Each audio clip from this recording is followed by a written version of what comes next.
el flojo que conquistó a la hija del diablo.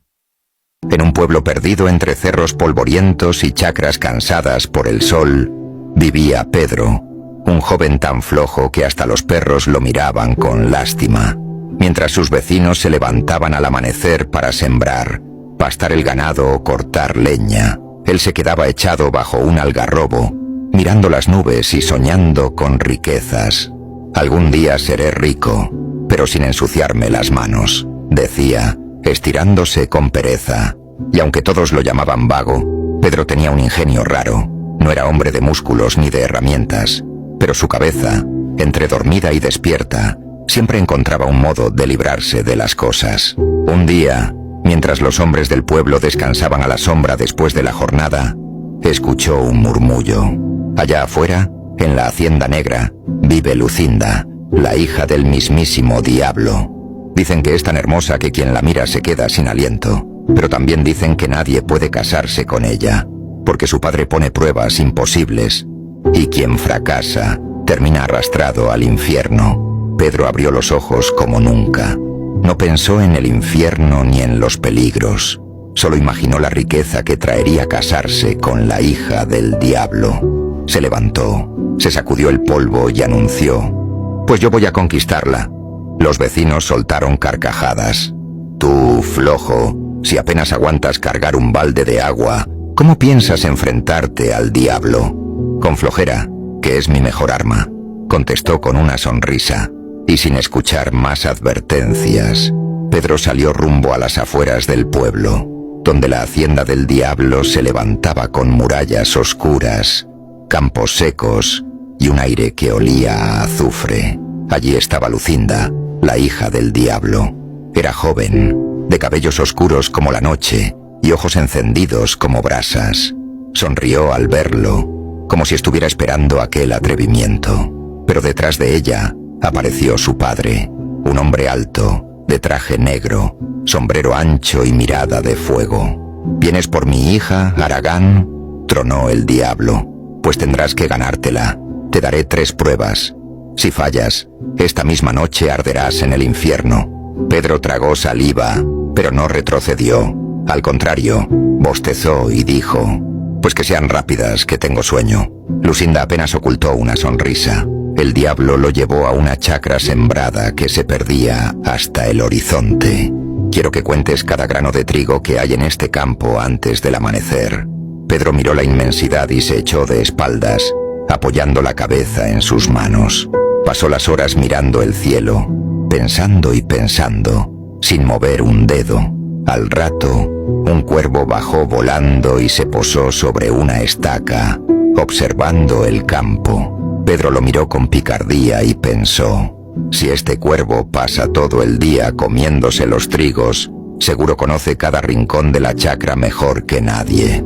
Con esa astucia que lo acompañaba hasta en su flojera, se incorporó un poco y le habló: «Cuervo, si me dices cuántos granos de trigo hay en todo este campo, te daré este pedazo de queso que guardo aquí».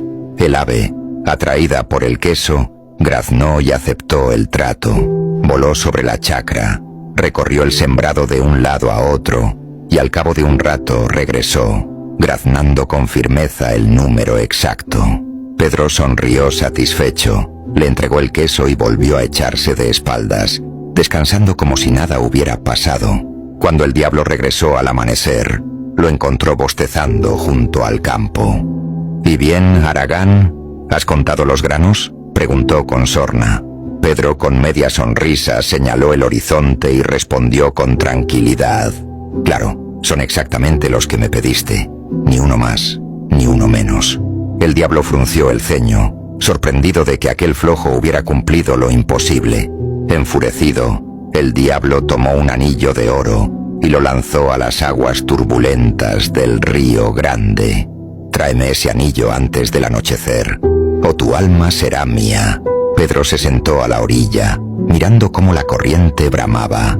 Se metió un rato al agua, salió cansado y volvió a sentarse. Después, ató un pedazo de cuerda a un gancho viejo y lo lanzó al río como quien pesca. Pasaron las horas, hasta que un pez enorme mordió el anzuelo.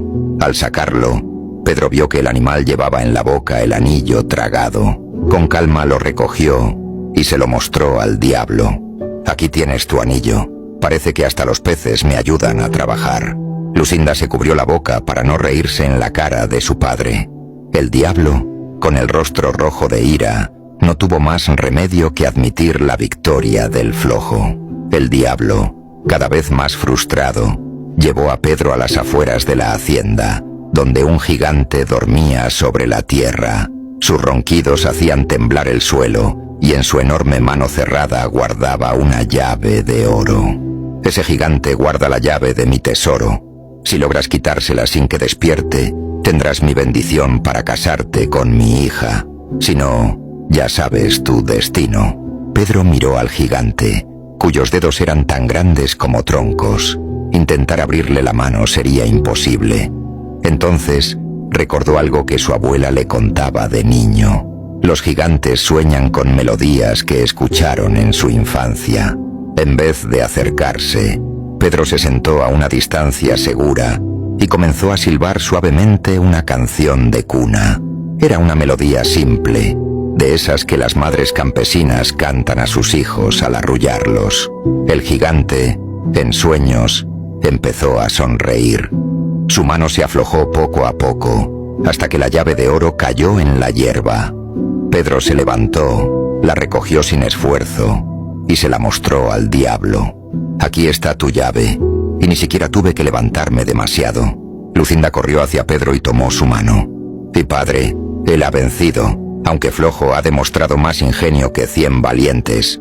El diablo gruñó. Hizo temblar el cielo, pero al final tuvo que cumplir su palabra. Pedro se casó con Lucinda y heredó riquezas que jamás imaginó.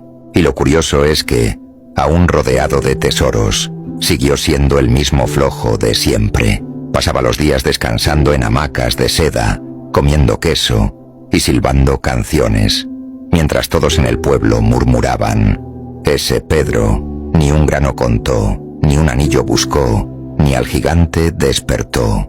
Y aún así, terminó casado con la hija del diablo. Y así fue como, con flojera y astucia, el muchacho más vago del pueblo conquistó lo imposible.